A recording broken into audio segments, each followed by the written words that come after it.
ప్రార్థన. పరిశుద్ధుడు అయిన మా తండ్రి, ఈ ఆదివారము ఆరాధనకు మేము కొద్దిమంది వచ్చి ఉన్నాం. ఇప్పటి వరకు జరిగినటువంటి సండే స్కూల్ పరిచర్యల్లోనేమి, అలాగే పాటల్లో, ఉత్తర ప్రత్యుత్తరాల్లో ప్రభువా మీ కాపుదల ఈ స్థలంలో మీరు ఉంచినందుకే మీకు వందనాలు. ఎవరు ఇద్దరు ముగ్గురు కూడి నా నామాన్ని స్తుతిస్తారో వారి మధ్య నేనుంటానని మీరు వాగ్దానం చేసిన దేవుడుగా మీరున్నారు. మా మధ్య మీరుండి మీ యొక్క ఆత్మచేత మమ్మల్ని నడిపించమని నాయన, ఈ సమయంలో దూర ప్రాంతంలో నిజామాబాద్లో కొద్దిమంది మేమున్నాము, అలాగే కుదరవెల్లిలో కొద్దిమంది మేమున్నాం ప్రభువా. ఈ స్థలంలో కూడా కొద్దిమందిగా మేము కూడుకుని ఉన్నాము. ఎవరెవరు ఎక్కడ ఉన్నప్పటికీ కూడా ప్రతి ఒక్కరి మీద మీ దయగల హస్తం ఉంచి, మీ కృప మీ కనికరం మా మీద ఉంచి, మీ విలువైనటువంటి సత్యముతో నాతో మాతో మీరు మాట్లాడమని చెబుతున్నటువంటి నాకును వినుచున్నటువంటి మా ప్రియులకును నాయనా మీ యొక్క విలువైనటువంటి సత్యాన్ని మీరు అందించమని, మీ మాటలు రోగికి ఔషధం వంటివి, వ్యాధికి మందు వంటివి ప్రభువా. ఏ స్థితిలో మేమున్నామో మీరు ఎరిగి ఉన్నారు కాబట్టి మా అందరికీ కావలసినటువంటి విలువైన సత్యాన్ని మీరు మాకు అందించమని యేసు నామమున అడుగుచున్నాను తండ్రి, ఆమేన్. కూర్చోండి. మార్కు సువార్త 5వ అధ్యాయము 25వ వచనం. మార్కు సువార్త 5వ అధ్యాయము 25వ వచనం. 12 ఏళ్ల నుండి అందరూ తీసారా? 35 పేజీ నంబరు. మార్కు రాసినటువంటి సువార్త 5వ అధ్యాయము 25వ వచనం. 12 ఏళ్ల నుండి 12 ఏళ్ల నుండి రక్తస్రావ రోగము కలిగిన ఒక స్త్రీ ఉండెను. ఆమె అనేక వైద్యుల చేత ఎన్నో తిప్పలు పడి తనకు కలిగినది అంతయు వ్యయము చేసుకొని ఎంత మాత్రమును ప్రయోజనము లేక మరింత సంకటపడెను. ఆమె యేసును గూర్చి విని నేను ఆయన వస్త్రములు మాత్రము ముట్టినా బాగుపడుదును అని అనుకుని జన సమూహములో ఆయనకు వెనుకకు వచ్చి ఆయన వస్త్రము ముట్టెను. వెంటనే ఆమె రక్తధార కట్టెను గనుక తన శరీరములోని ఆ బాధ నివారణ అయినదని గ్రహించుకొనెను.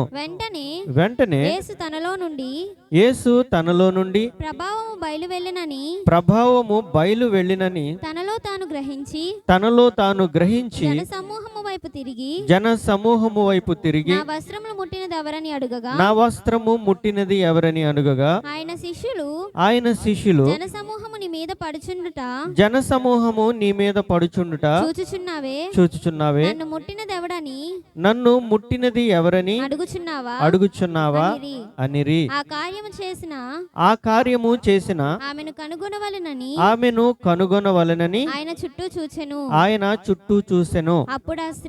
అప్పుడు ఆ స్త్రీ తనకు జరిగినది ఎరిగి భయపడి వణుకుచూ వచ్చి ఆయన ఎదుట సాగిలపడి తన సంగతి అంతయు ఆయనతో చెప్పెను.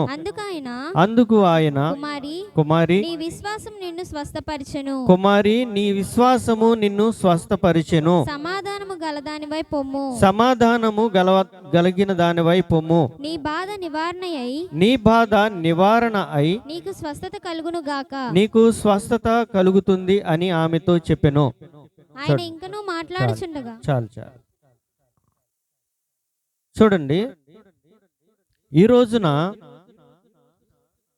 అనేకమైనటువంటి పరిస్థితుల్లో మనం జీవిస్తూ ఉన్నాం. ఎన్నో తిప్పలు పడుతూ ఉన్నాం, ఎన్నో ఇబ్బందులు పడుతూ ఉన్నాం. కుటుంబ సమస్యలు, ఉద్యోగాల్లో సమస్యలు, అనారోగ్య సమస్యలు, ఎన్నెన్నో సమస్యలతో మనము నలిగిపోతా ఉన్నాం.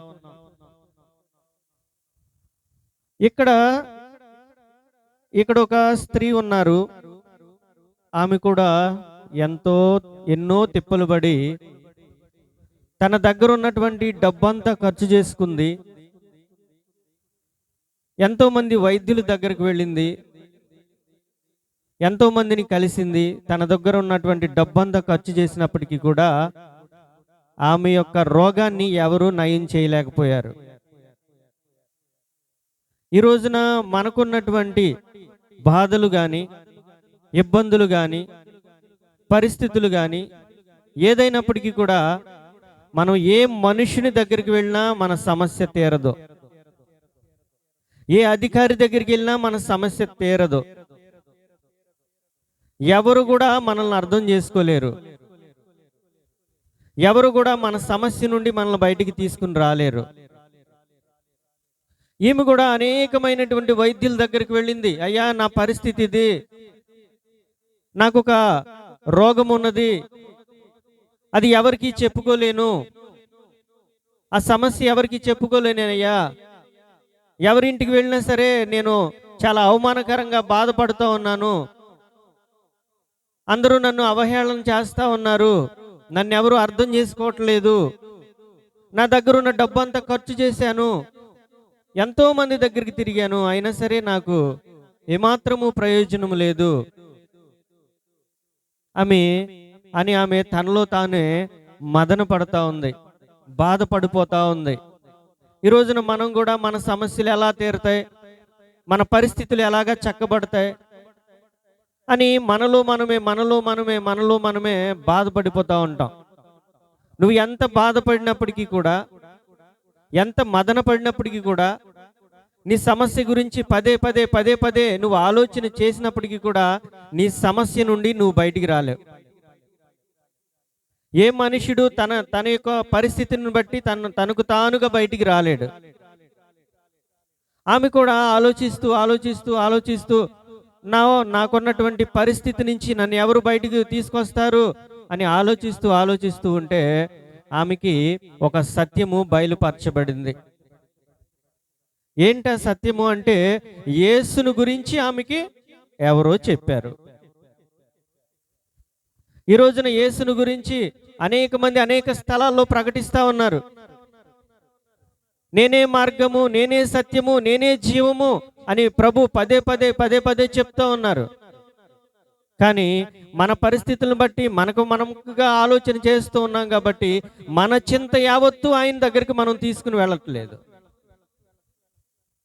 మనం నలిగిపోవటానికి లేకపోతే సమస్యల్లో నుండి బయటికి రాలేకపోవటానికి కారణం ఏంటంటే, మన భారాన్ని మనమే మోస్తూ ఉన్నాం, మన సమస్య నిమిత్తము మనమే మదన పడిపోతూ ఉన్నాం, మన ఇబ్బందులను బట్టి మనమే బాధపడిపోతూ ఉన్నాం.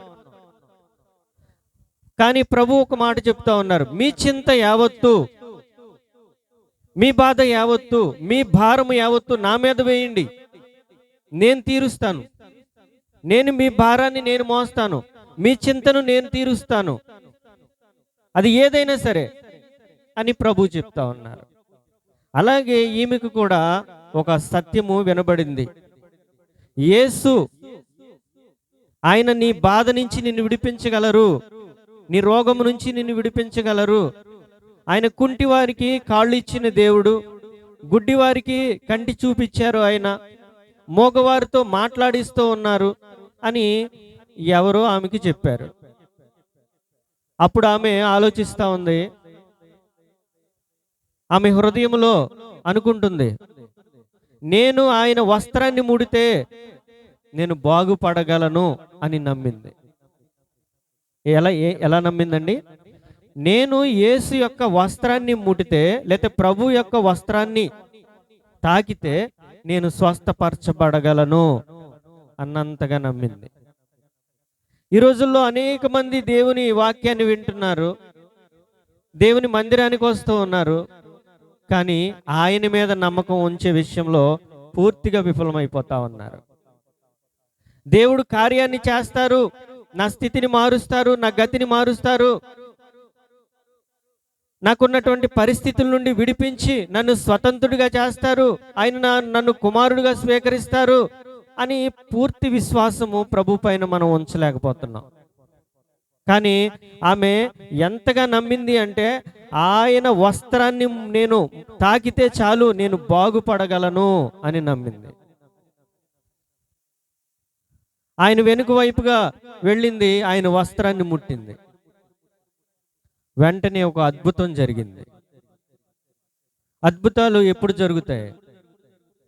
ఎప్పుడు జరుగుతాయి చెప్పండి? అల్ప విశ్వాసము మనలో ఉన్నప్పుడు, అవిధేయత మనలో ఉన్నప్పుడు, దేవుని వాక్యానికి శ్రద్ధ చూపని జీవితం మనలో ఉన్నప్పుడు ఎప్పుడు కూడా అద్భుతం జరగదు. ఎప్పుడు అద్భుతం జరిగిద్ది అంటే, నువ్వు క్రీస్తుని 100కి 100% నమ్మినప్పుడు మాత్రమే నీ ద్వారా కూడా అద్భుతం చేయిస్తారు దేవుడు. అద్భుత కార్యం నీ జీవితంలో జరగాలి అంటే, నీ కుటుంబంలో జరగాలి అంటే, నువ్వు క్రీస్తుని నిలువెల్లా ములిగి ఆయన నమ్మాలి.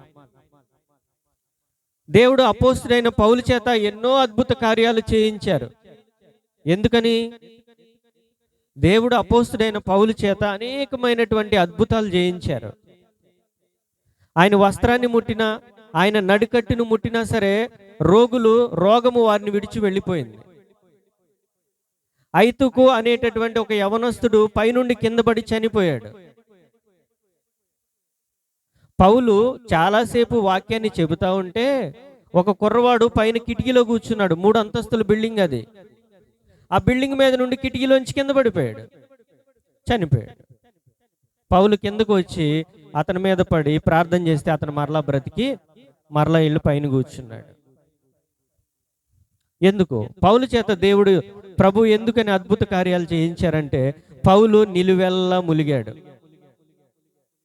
ఎందులో ములిగాడు? పౌలు నిలువెల్లా ఎందులో ములిగాడండి? ఆ పరిశుద్ధ జలములో, ఆ పరిశుద్ధాత్మలో, ఆ క్రీస్తులో ఆయన నిలువెల్లా ములిగిపోయాడు. ఒకప్పుడు యూదా మతంలో నిష్ఠాగరిష్ఠుడైన క్రీస్తును ఒప్పుకోలా. ఎప్పుడైతే ప్రభు అతని జీవితాన్ని మార్చారో అప్పుడు క్రీస్తుకు ఆయన నిలువెల్లా ములిగిపోయాడు. క్రీస్తే నా యందు జీవించుచున్నాడు. నేను జీవించుచున్న జీవితం నాది కాదు, నన్ను ప్రేమించి నా కొరకు తనను తాను అప్పగించుకున్న క్రీస్తుదయ్యా నా జీవితం అని చెప్పాడు.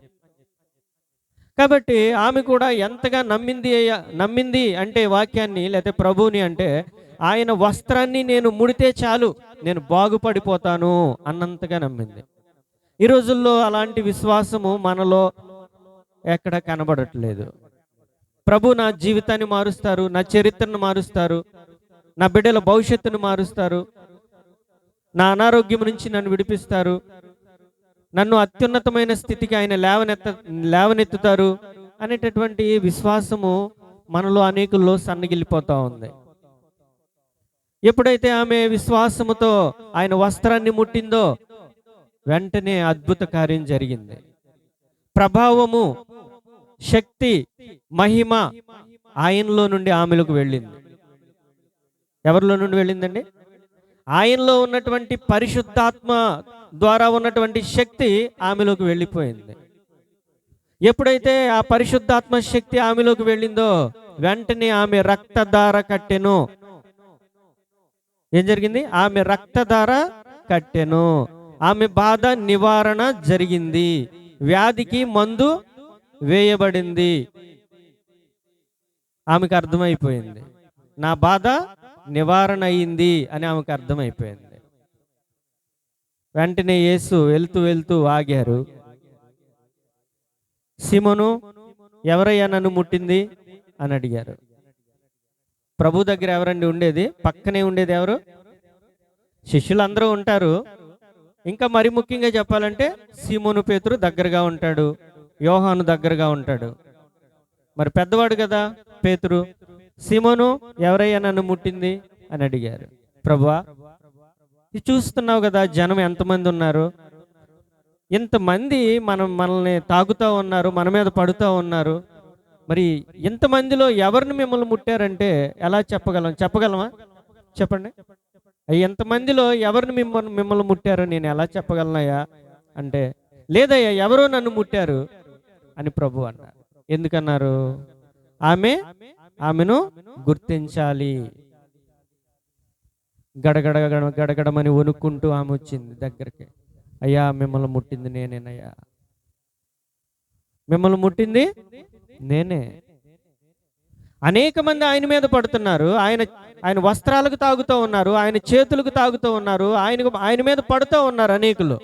కానీ ప్రభావము ఎవ్వరి మీదకి వెళ్ళలేదు.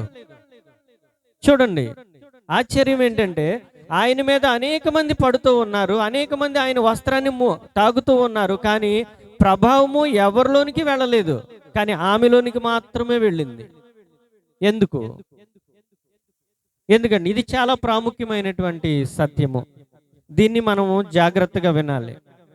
అనేక మంది దేవుని సన్నిధికి వస్తారు, అనేక మంది దేవుని వాక్యాన్ని వింటారు, పాటలు పాడతారు, వాక్యాన్ని చెబుతారు, దేవుని పనిలో పాలుపంపులు పొందుతారు, కానీ ప్రభావము వారిలోనికి వెళ్ళదు.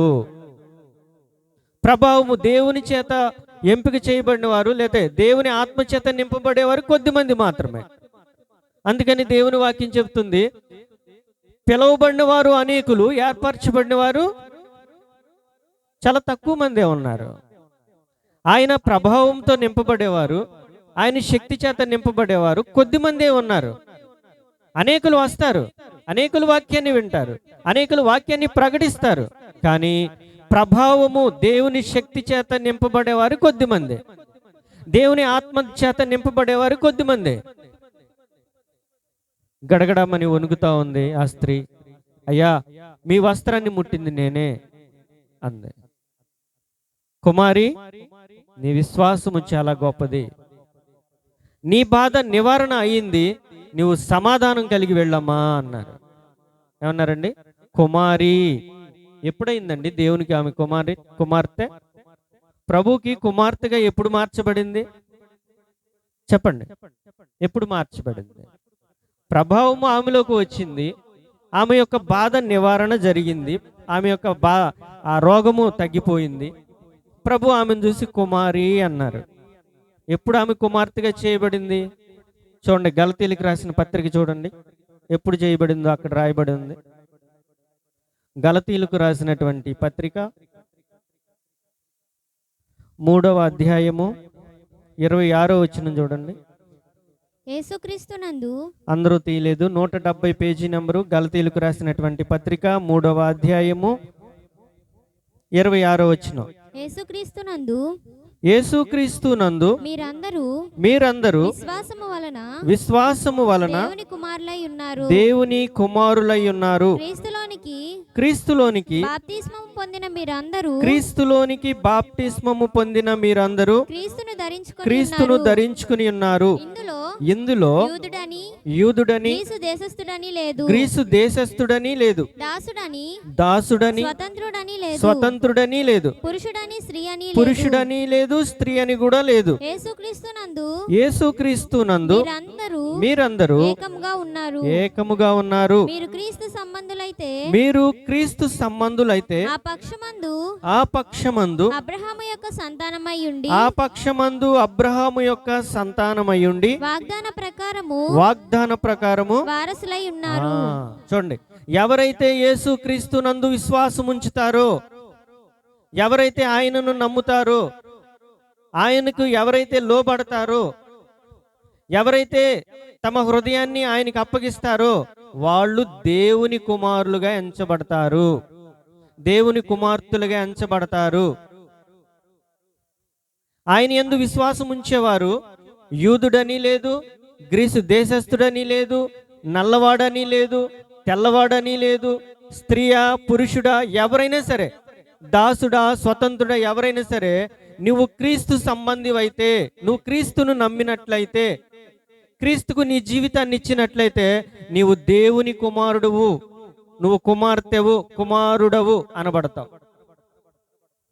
నువ్వు దేవుని కుమారుడు అయితే వాగ్దాన ప్రకారం వారసుడవు.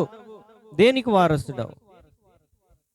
నీవు పరలోకానికి వారసుడవు.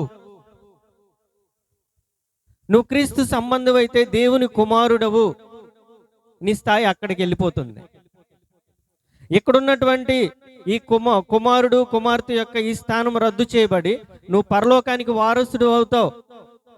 అందువలన ప్రభు ఆమెతో అన్నారు, ఎందుకనంటే ఆమె యొక్క విశ్వాసము గొప్పది. ఈ రోజుల్లో అనేక మంది అనేక రకాలైనటువంటి విశ్వాసాలు కలిగి ఉంటారు. శిష్యులతో ప్రభు చెప్తా ఉన్నారు, ఆయన ధోనిలో వెళతా ఉంటే అలలు ఆ ధోనిని కొడతా ఉన్నాయి, నీళ్లు ధోనిలోనికి వస్తూ ఉంటే వాళ్ళు భయపడిపోతా ఉన్నారు. అయ్యో మనం మునిగిపోయి చనిపోతామేమో అని భయపడి ప్రభుని తట్టి లేపితే అల్ప విశ్వాసులారా అంటారు ప్రభు. ఏంటండి, విశ్వాసంలో చాలా రకాలు ఉన్నాయి. అల్ప విశ్వాసులారా, గొప్ప విశ్వాసము, దృఢమైన విశ్వాసము, చాలా రకాలు ఉన్నాయి. చూడండి, మరొక స్త్రీ తన బిడ్డకు అనారోగ్యం పాలైతే తన బిడ్డ, అయ్యా మీరు నా కుమార్తె దగ్గరకు వచ్చి మీరు ప్రార్థించండి, అయ్యా నా కుమార్తెను మీరు బాగు చేయండి అంటే ప్రభువారు చెప్తారు, అమ్మా పిల్లలు తినేటటువంటి రొట్టె ముక్కలు కుక్కలకి వేయటం మంచిదేనా అంటారు. అయ్యా చిన్న పిల్లలు తినేటటువంటి రొట్టె ముక్కలు వారి బల్ల మీద నుండి కింద పడినప్పుడు కుక్క పిల్లలు కూడా వాటిని తింటాయి కదా, నేను కుక్క లాంటి దాన్నేనయ్యా, ఆ కుక్క లాంటి నన్ను కూడా మీరు జ్ఞాపకం చేసుకుని నా కుమార్తెను మీరు స్వస్థపరచండి అంటే అప్పుడు ఆమె అన్నారు, అమ్మా నీ విశ్వాసము చాలా గొప్పది. యేసు ప్రభు వారు నిజంగా ఆమెను కుక్క అన్నారా? చాలా మందికి అర్థం కాదు. ఆమెలో ఉన్నటువంటి విశ్వాసం యొక్క నాణ్యతను తెలుసుకోవడానికి ప్రభు అలా మాట్లాడారు. చిన్న పిల్లలు తినేటటువంటి రొట్టెలు కుక్కలకు వేయటం ఉచితమేనా అన్నారు. అయ్యా చిన్న పిల్లలు తినేటటువంటి రొట్టె ముక్కలు జారి కింద పడినప్పుడు కుక్క పిల్లలు కూడా వాటిని తింటాయి కదయ్యా, అలాగే నేను కుక్కను అనుకో, నేను కుక్క లాంటి దాన్నే, నాలో సత్యము లేదు, నేను లోకంలో పడి తిరుగుతున్నాను, నేను పాపములో ఉన్నాను, అయినప్పటికీ నేను కుక్కనే. కుక్క లాంటి నాకు పిల్లలు తినే ఒక చిన్న రొట్టె ముక్క కింద పడితే తిన్నట్లుగా నాకు సహాయం చేయండి అని మాట్లాడింది. అమ్మా నీ విశ్వాసము చాలా గొప్పది. కానాను స్త్రీ అండి ఆవిడ, వాక్యం తెలీదు. కాబట్టి మన విశ్వాసంలో ఉన్నటువంటి నాణ్యతను ప్రభు చూస్తారండి. ఆయన మీద అనేక మంది పడుతూ ఉన్నారు, ఆయన వస్త్రాన్ని ముట్టుకుంటా ఉన్నారు, ఆయనతో పాటు నడుస్తూ ఉన్నారు, కానీ ప్రభావము ఎవరిలోనికి వెళ్ళల. ఎవరైతే ఆయన యందు విశ్వాసం ఉంచుతారో, ఎవరైతే ఆయనను నమ్ముతారో, ఈయనే నిజమైనటువంటి రక్షకుడు, నన్ను రక్షించడానికి ఈయన సమర్థుడు, నా రోగం నుంచి విడిపించడానికి ఈయన సమర్థుడు, నా స్థితి నుండి నన్ను మార్చి నన్ను నూతన సృష్టిగా మార్చడానికి ఈయన సమర్థుడు అని ఎవరైతే నమ్ముతారో వారిలోనికి వెళుతుందండి ప్రభావం, అందరిలోనికి వెళ్ళదు. 22వ అధ్యాయంలో ఉంటుంది కదా మాట, కాగా పిలువబడిన వారు అనేకులు, ఏర్పరచబడిన వారు కొద్దిమందే. మరి ఆ ఏర్పాటులో నీవు ఉన్నావా? దేవుడు కలిగినటువంటి ఏర్పాటులో మనం ఉన్నామా? ఇదే చాలా ప్రాముఖ్యమైనది. 10th క్లాస్ పరీక్షలు అందరూ రాస్తారు, కానీ మనం ఫస్ట్ క్లాస్లో ఉన్నామా? ఉన్నామండి. 10th క్లాస్ అందరూ రాస్తారు, నేను 4 సార్లు రాశాను. కానీ దేవుని దృష్టిలో మనం ఉన్నామా? దేవుని సన్నిధికి మనం వస్తున్నాం, కానీ దేవుని దృష్టిలో ఉన్నామా అనేది చాలా విలువైనది. ఆయన ప్రభావము మనలోనికి రాకపోవటానికి కారణం ఏంటి? ఆయన శక్తి ఆయన శక్తితో మనం నింపబడలేకపోవడానికి కారణం ఏంటి అంటే మనలో ఉన్నటువంటి విశ్వాసపు లేమి, అంటే విశ్వాసము లేదు, మనలో సరైనటువంటి విశ్వాసం లేదు. టయానికి వెళ్ళకపోతే సాగరాన్ని ఏమన్నా అనుకుంటాడేమో, లేకపోతే చర్చికి రాకపోతే మరీదాస్ అన్న అడుగుతారేమో. ఎవరన్నా అడుగుతారని మనం ఇక్కడికి వస్తే మనం ఈ స్థలానికి రావటం వల్ల మీకు ప్రయోజనం లేదు. దేవుని వాక్యము ఎవరు చెప్పినా ఒకటే. దేవుడు శిష్యులకు చెప్పారు, శిష్యుల తర్వాత వారికి చెప్పారు, వారి తర్వాత అందరికీ కూడా ఒకే ఒక మాట చెప్పారు. ఏంటంటే, మీరు నా వలన ఏదైతే విన్నారో, ఏదైతే నేర్చుకున్నారో ఏదైతే చూశారో దాన్ని ప్రకటించండి అన్నారు. ప్రకటించేవారు అనేక మంది ఉన్నారు, కానీ ప్రకటించే వ్యక్తిని మీరు ఎన్నడూ చూడొద్దు. ప్రకటించేవారు కేవలం నిష్ప్రయోజకులే. ప్రకటించే వాక్యము బలమైనది, చెబుతున్నటువంటి సువార్త సత్యమైనది, దాన్ని మనం చూడాలంతే. కమలాకర్ అని చెప్పిన, సాగర్ అని చెప్పిన, మరిదాస్ అని చెప్పిన, మరి ఇంకొక అన్నయ్య ఎవరు చెప్పినా సరే వాక్యంలో ఉన్న సత్యాన్ని మనం తీసుకోవాలి తప్ప మా జీవితాన్ని మీరు ఎన్నడూ చూడకూడదు. నేను మీకు మాదిరిగా ఉండాలి, నేను సంఘానికి మాదిరిగా ఉండాలి, అది నేను చూసుకోవాలి. మీరు నన్ను చూడకూడదు. నేను చెప్తున్నటువంటి వాక్యాన్ని మాత్రమే మీరు చూసుకోవాలి. కాబట్టి మన యొక్క విశ్వాసం యొక్క నాణ్యతను బట్టి మనకు కృప అనుగ్రహించబడుతుంది. మనము ఎందుకు దేవుని కృపతో నింపబడలేకపోతున్నాం? దేవుని ఆశీర్వాదంతో మనం ఎందుకు నింపబడలేకపోతున్నాం? దేవుడు మనల్ని ఎందుకు దీవించలేకపోతా ఉన్నారు? ఎందుకు ఆయన మనల్ని ఆశీర్వదించలేకపోతా ఉన్నారంటే మనం విశ్వాసంలో చాలా చిన్నవారిగా ఉన్నాం, విశ్వాసంలో బహు బలహీనులుగా ఉన్నాం. కాబట్టి ఆయన మన రోగము నుంచి మనల్ని విడిపించలేకపోతా ఉన్నారు. కానీ ఆ స్త్రీ ఏం చేసిందంటే ఎంతో మందిని చూసింది. మీరు కూడా లోకములో ఎంతో తిరిగి ఉన్నాం, ఎక్కడెక్కడో తిరిగి ఉన్నాం, ఏదేదో చేసాం, కానీ ఏది మేలుకరమైనది కాదు, ఏది మన జీవితానికి ప్రయోజనకరమైనది కాదు. ఒక్కటే, ఈ మానవ జీవితంలో ప్రాముఖ్యమైనది ఒక్కటే, ఈ మానవ జీవితానికి పరిపూర్ణమైనది ఒక్కటే. ఆ ఒక్కదాన్ని మీరు కలిగి ఉంటే సమస్తము మీరు కలిగి ఉన్నట్లే. ఆ ఒక్కటే మీ దగ్గర లేకపోతే సమస్తము ఉన్నా మనం దరిద్రులమే. ఈ మానవ జీవితంలో మనం కలిగి ఉండవలసినటువంటిది ప్రాముఖ్యమైనది క్రీస్తే. క్రీస్తు మనతో ఉంటే, దేవుని వాక్యము మనతో ఉంటే, దేవుని వాక్యానికి మనం లోబడితే సమస్తము మన దగ్గర ఉన్నట్టే. క్రీస్తు మనలో లేకపోతే, దేవుని వాక్యాన్ని మనం పక్కన పెట్టేస్తే మనం సమస్తము మన దగ్గర ఉన్న మనం దరిద్రులమే. ఆమె గొప్ప స్వస్థతతో సంతోషముతో గంతులు వేసుకుంటూ ఇంటికి వెళ్ళిందండి. ఈరోజు మనలో సంతోషం ఉండట్లేదు, సమాధానము లేదు. దేవుని వాక్యాన్ని వింటాం, సమాధానం ఉండదు. దేవుని సన్నిధికి వస్తాం, ఇక్కడ ఒక రకంగా ఉంటాం, ఇంటి దగ్గర మరొక రకంగా ఉంటాం. ఎక్కడ రెండు నాలుకలతో మనం మాట్లాడితే దేవుడు సంతోషిస్తారా? రెండు పడవల మీద మనం ప్రయాణం చేస్తే మనం దేవుని సన్నిధికి చేరుకోగలమా? చెప్పండి. రెండు పడవల మీద అడుగులు వేసి నుంచున్నాం అనుకోండి, ఎంత దూరం వెళ్తాం? వెళ్ళగలమా? నువ్వు చల్లగానైనా ఉండు, వెచ్చగానైనా ఉండు, నువ్వు వెచ్చని స్థితిలో ఉంటే దేవుడు నిన్ను విడిచిపెట్టేస్తారు.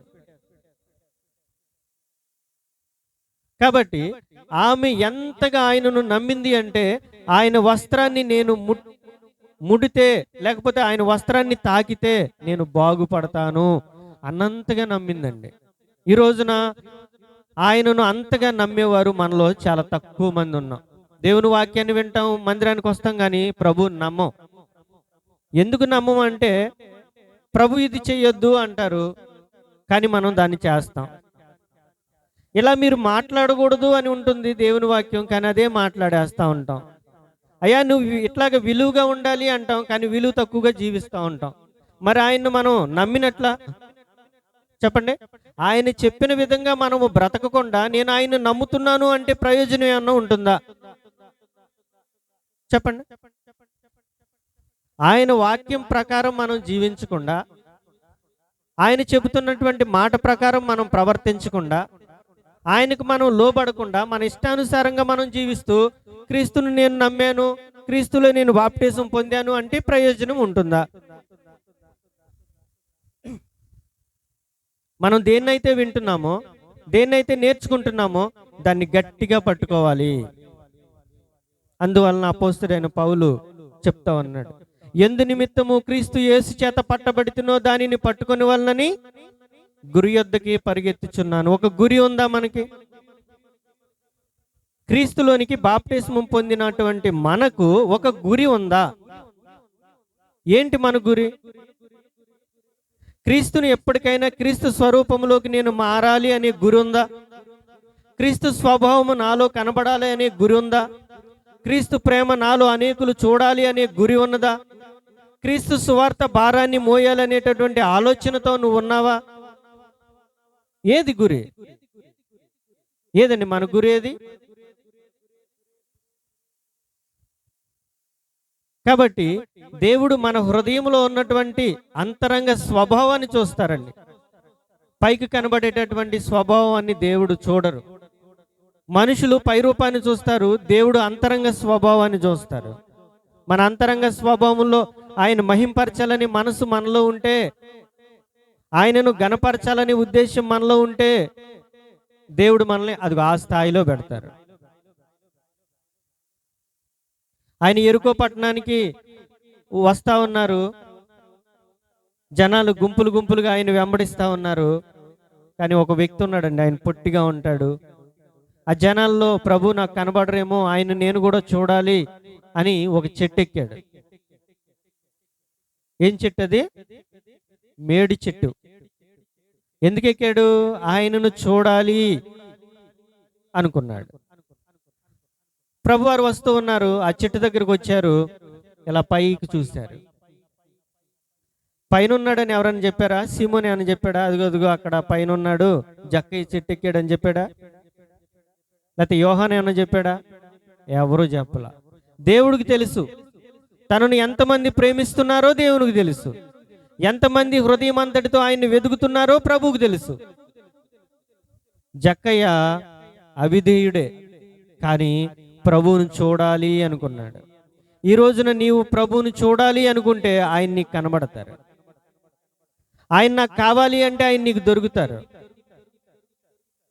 అందువలన ప్రభు చెప్పారు, అడుగుడి మీకు ఇస్తాను, వెదకండి నేను దొరుకుతాను, తట్టండి నేను తీస్తాను అన్నారు. కాబట్టి ఆ చెట్టు పైన కొమ్మ పైన ఉన్నాడు ప్రభు. ఎవరు ఎవరు అని చూస్తున్నాడు. చూస్తుంటే ఆ చెట్టు కిందకు వచ్చి, జక్కయ్య దిగవయ్యా, కిందకి దిగు, ఈ రోజున నేను నీ ఇంటికి వస్తానయ్యా అన్నారు. జక్కయ్యని అందరూ ఇతడు దొంగ, దుర్మార్గుడు, కఠినుడు, అవిధేయుడు అని అనుకుంటున్నారు. కానీ ప్రభు జక్కయ్య కిందకి దిగు, ఈరోజు నేను నీతో ఉంటానయ్యా, నీ ఇంటికి వస్తానయ్యా అనేసరికి అతనికి చాలా సంతోషం అయిపోయింది. ఎందుకు ప్రభు ఆయన్నే చూసి పిలిచారు? ఎంతోమంది ఉన్నారుగా, మరి వాళ్ళందరిలో ఒకరిని ఎంపిక చేసుకోవచ్చు కదా. కానీ ప్రభు జక్కయ్యని మాత్రమే ఎందుకు చూశారంటే, జక్కయ్య ప్రభువుని చూడాలనుకున్నాడు. ప్రభు జక్కయ్యని చూస్తా ఉన్నారు. ఈ రోజున ప్రభు నేను చూడాలి, ప్రభు ప్రసన్నత నేను చూడాలి, ప్రభు యొక్క ప్రభావాన్ని నేను చూడాలి, ప్రభు శక్తిని నేను చూడాలి, ప్రభు ప్రేమను నేను రుచి చూడాలని నువ్వు అనుకుంటే, నువ్వు క్రీస్తు స్వరూపంలోనికి మార్చడానికి దేవుడు సహాయం చేస్తారు. నేను ప్రభువుని చూడాలి అనుకున్నాడు జక్కయ్య. నువ్వు కూడా ఈ రోజున ప్రభువుని చూడాలి అంటే ఆయన నీకు కనబడతారు, ఆయన నీకు దర్శనమిస్తారు. నీ జీవితం పైన ఆయన అధికారిగా ఉంటారు, నీ కుటుంబం పైన అధికారిగా ఉంటారు. నీకు జరగనయ్యున్నటువంటి విషయాలు నీకు తెలియపరుస్తారు దేవుడు. రానయ్యున్న ప్రమాదాలను, రానయ్యున్న తొందరలను, అలజడులను నీకు ముందుగానే చెబుతారు. ఎందుకనంటే నువ్వు ఆయన వైపు చూస్తూ ఉన్నావు కాబట్టి. మనం ఎవరి వైపు చూస్తూ ఉన్నాం? ఆయన వైపు చూసే వారిగా మనం ఉన్నట్లయితే మన ముందు జరగబోయేవన్నీ కూడా దేవుడు మనకు బయలుపరుస్తారు.